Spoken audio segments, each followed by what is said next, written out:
Hoje em dia, todo mundo conhece alguém que teve câncer. Diante do crescimento dessa doença no mundo inteiro, a gente lembra que é urgente falar sobre isso. Porque também, no futuro próximo, muitas pessoas que hoje nem imaginam vão descobrir que estão com câncer. E aí? Não queremos assustar ninguém, estamos aqui justamente para conversar sobre isso e ajudar. As doenças se espalham pelo mundo, falando ou não falando delas. Então, por que não falar e garantir que as pessoas tenham acesso à informação e sobre a prevenção, tratamento e também as estratégias para lidar melhor com a doença? A descoberta do diagnóstico de câncer quase sempre vem acompanhada de muito medo, assim como acontece com várias outras doenças. O câncer tem um histórico na mídia que parece uma doença muito misteriosa. E é por isso que a melhor coisa para lidar com ele hoje é a informação.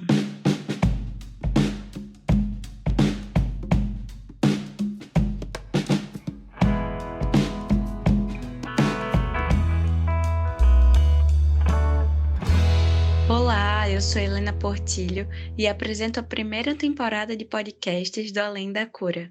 Nosso convidado de hoje é o médico oncologista Luiz Alberto, que é um profissional sensível e também professor e pesquisador do curso de Medicina da Universidade Federal de Pernambuco e atua como gestor de serviços de oncologia do Hospital das Clínicas. Então é isso, muito obrigada por estar aqui, Luiz. Seja muito bem-vindo. Muito obrigado pelo convite para a gente discutir um tema tão relevante nos nossos dias.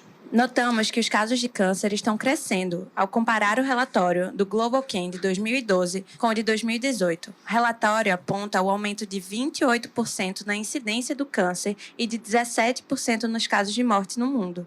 Mas afinal, Luiz, o que é câncer e do que se trata essa doença? Então, para começar, uma pergunta bem pertinente, né? O câncer, começando pelo segundo comentário seu, é uma doença em que a proliferação das células se dá de uma maneira muito desordenada. A célula normal, qualquer célula normal do nosso organismo, ela nasce, cresce, se reproduz e morre. A célula cancerígena, ela nasce, mas não morre. Então, ela se acumula no organismo de uma forma sem controle algum, e o acúmulo de células vai formar os tumores em si. Após a formação do tumor, uma das características da célula tumoral, ela tem a capacidade de se invadir localmente, e dar metástase, que é a disseminação para outros órgãos à distância. Então, esse é o conceito de câncer que a gente pode dar de uma maneira mais didática para vocês. E a questão da incidência é verdade, o câncer hoje atinge taxas alarmantes, é a segunda causa de morte no mundo, só ultrapassada pelas causas cardiovasculares. Existem estimativas que dizem que até 2030 o câncer vai liderar as causas de mortes no mundo. Então, todos os esforços têm que ser concentrados na intenção de tentar conter esse avanço da doença. E no indivíduo, como essa doença se desenvolve? Então, o câncer é uma doença multifatorial, não existe uma causa determinada. A gente pode falar mais à frente, mas existem uns fatores de riscos bem determinados relacionados a alguns tipos de câncer, mas que algumas pessoas têm esses fatores de risco, são expostas a esses fatores de risco e não desenvolvem o câncer. Outras, por sua vez, não têm um fator de risco e desenvolvem o câncer.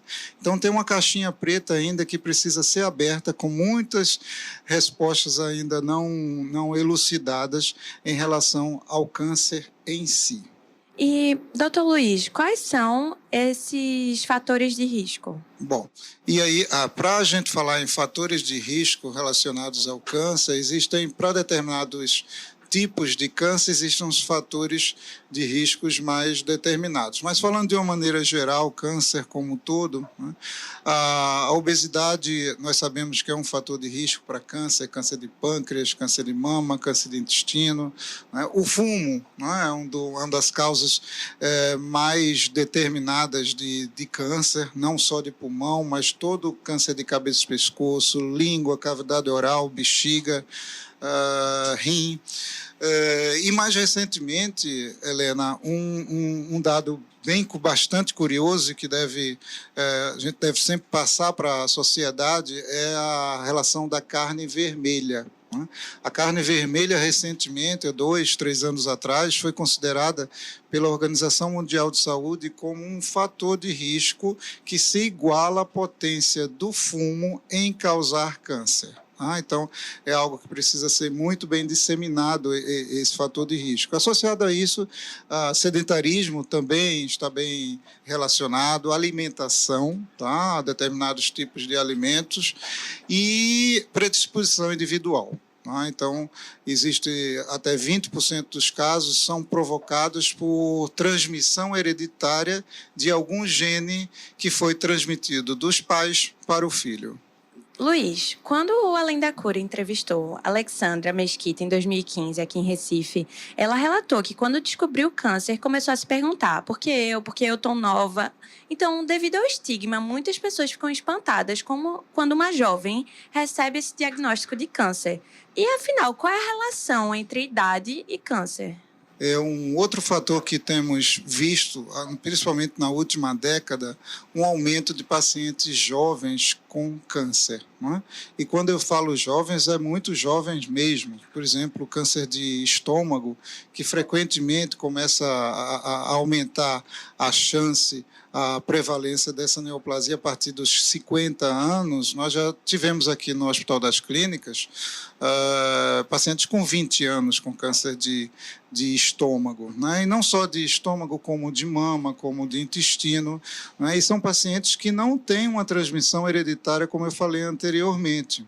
Então, o que a ciência tem investigado para esse aumento da incidência em população muito, muito jovem são fatores ambientais. Então, a sociedade hoje, ela vive diferente da sociedade dos nossos pais, dos nossos avós, onde a demanda que nós temos que responder é muito grande e é muito rápida, estamos no corre-corre do dia a dia. Isso gera, obviamente, uma sobrecarga de estresse, que tem impacto, nós já sabemos, no sistema imunológico, e por aí deve acontecer esse aumento do número de câncer em pacientes jovens. Associado a isso, o hábito alimentar. Então, hoje, até por conta dessa rotina também, nós nos alimentamos muito mal. Então, a gente acredita que esses fatores, em conjunto, podem responder o porquê pessoas mais jovens, que têm tanta vida para ser gozada aí pela frente, estão sendo acometidas por uma doença tão grave. Além disso, também com a questão da idade, vem a questão da probabilidade das células se desenvolver, transformarem ao passar dos anos, E por isso, com a população mundial ficando mais velha, a gente observa esse crescimento do número de câncer. Isso, muito, muito bem lembrado. É o outro extremo da vida, Nós falamos nos adultos jovens, 20, 30 anos, mas é um fenômeno mundial a questão do envelhecimento populacional. Então, isso já é realidade há alguns anos nos países europeus, nos países nos Estados Unidos, população cada vez mais idosa e menos natalidade. E a gente sabe que quanto mais idoso o paciente, o indivíduo, maior a probabilidade dele vir ter mutações, que é uma alteração no gene, lá no DNA, e essa mutação pode deflagrar um câncer. Então, quem vive mais, tem maior chance de ter câncer, sim. Eu cito sempre para os meus alunos e para alguns pacientes que o câncer de próstata, por exemplo, que é um câncer que faz parte do envelhecimento do homem. Então, se você pegar 10 homens que morreram por outras causas, mas que todos esses 10 tinham 100 anos, 9 deles tinham câncer de próstata e não sabiam o que tinham. Então, é uma incidência muito alta na população mais idosa. E é por isso que no Hospital das Clínicas aqui da universidade, nós temos um ambulatório específico para tratar pacientes oncogeriátricos. O que é isso? São aqueles pacientes mais idosos que têm câncer. Então, paralelo à questão do aumento do câncer em idoso, nós sabemos que os idosos têm a idade cronológica e a idade biológica, né? Então, muitos pacientes, apesar de idosos, têm uma idade biológica compatível para receber um tratamento oncológico. Então, nós fazemos essa avaliação aqui no Serviço de Oncologia do Hospital das Clínicas. Também podemos associar o surgimento de um câncer como resultado da somatização de experiências emocionais, estresse, até mesmo tristeza. Não tenho dúvida disso, Helena. Nós vemos, o oncologista ele já recebe o paciente com o diagnóstico firmado na maior parte das vezes, e a gente espera que isso mude, porque a gente também tem a área de atuação na questão da prevenção. E o diagnóstico do câncer representa uma sentença, não vou dizer sentença de morte, porque muitos casos curam, mas é um fato que realmente deixa os pacientes com uma sobrecarga emocional, né? E eu falo sempre que não só o paciente adoece toda a família, todos os seus amigos, né? Então isso vem carregado de uma carga emocional muito grande, que o que está por trás são os medos, né? Os medos que se acumulam, né? E a gente só pode diminuir esses medos através da informação. Através do encontro com uma equipe que trate câncer, não é? Uma equipe multiprofissional que chegue perto do paciente, que veja o paciente para além da doença, aquele paciente como paciente único, que tem uma vida, tem uma história, né? E tem suas particularidades, e eles precisam ser vistos com essa lente. Luiz, você citou a questão psicológica depois do diagnóstico, né? Mas a gente também percebe que a questão do estresse, traumas emocionais, também podem estar, de alguma forma, ligados à incidência do câncer. Bom, quando nós falamos em câncer, a gente fala na deflagração do câncer, propriamente dito, e na evolução do câncer depois de já estabelecido. Então, vamos falar das pessoas que não têm câncer, né? Então, nós sabemos hoje que as evidências têm mostrado que o papel emocional tem uma certa influência no câncer, na incidência, na deflagração do câncer, através de uma mobilização do sistema imunológico, né? Então, como eu falei anteriormente, então, tudo pode atingir o sistema imunológico, inclusive o fator emocional. Então, as demandas da sociedade hoje exigem de nós muitas respostas rápidas para algumas questões para as quais o organismo humano não evoluiu, a evolução da espécie não se preparou para isso, né?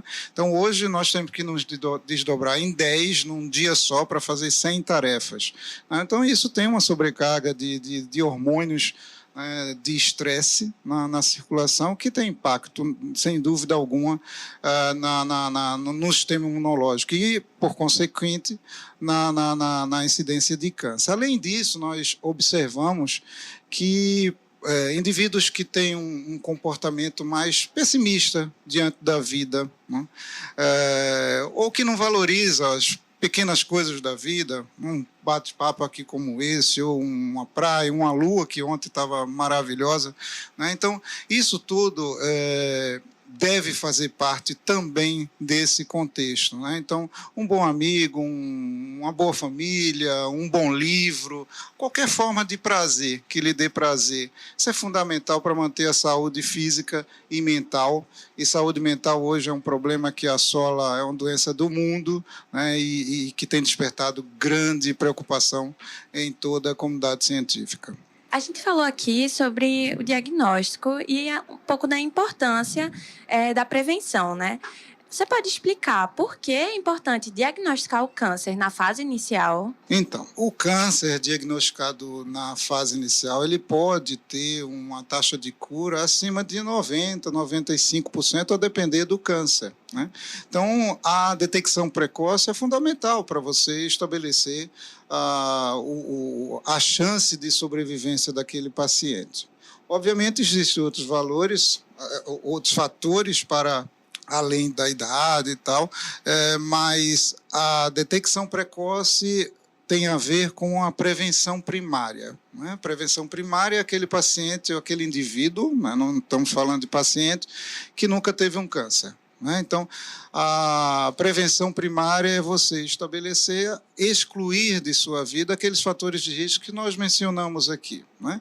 E, além disso, fazer exames, né? Procurar assistência médica, né, para fazer exames para detecção precoce de alguns tipos de tumor. Então, no mundo todo, Helena, tem campanhas de prevenção para aqueles cânceres que são preveníveis, né? Então, existem outros cânceres que não são preveníveis. Qual é a diferença entre eles? Vou exemplificar. Câncer de mama, ele não é prevenível, de uma certa forma. Ele é diagnosticado precocemente, tá? Mas câncer de colo de útero, por exemplo, é um câncer prevenível, né? Se você se prevenir da infecção pelo HPV, você não vai ter câncer de colo de útero, né? Ou se você tiver HPV e tratá-lo adequadamente, você também não vai ter câncer de colo do útero. Então, existem campanhas de prevenção no mundo todo para câncer de mama, para câncer de próstata, para câncer de pulmão, para câncer de intestino. Então, a nossa intenção é sempre divulgar quais são os exames que precisam ser feitos como um mecanismo, ferramentas de rastreamento para a detecção de um eventual câncer inicial. Como você bem falou, né, o câncer de colo de útero, ele é considerado um tumor raro em países mais desenvolvidos, enquanto aqui no Brasil aparece como terceiro lugar entre os tipos de câncer mais comuns entre as mulheres. Ele está atrás apenas do câncer de mama e do câncer de intestino. E cerca de 70% desses casos de câncer de colo de útero são causados pelo vírus, que existe uma vacina que pode evitar. Então, você, como gestor de um hospital público que atende os casos de câncer aqui em Pernambuco, o que pode falar sobre a eficiência de campanhas de prevenção oferecidas, como essa de vacinação e do rastreamento? Tá. Olha só, câncer de colo de útero, como você bem falou corretamente, é um câncer de país pobre, tá? Então, é causado por um agente infeccioso que nós sabemos qual é, e nós sabemos também um antídoto para esse agente infeccioso, que é a vacina. Então, a vacina hoje existe, ela confere uma proteção de mais de 98% para não ter o vírus, para não contrair o vírus. Mas mesmo uma vez a menina ou o adolescente contraindo o vírus, né, para você ter uma ideia, entre a infecção pelo vírus e o aparecimento de um câncer de colo do útero, esse período pode durar 20 anos.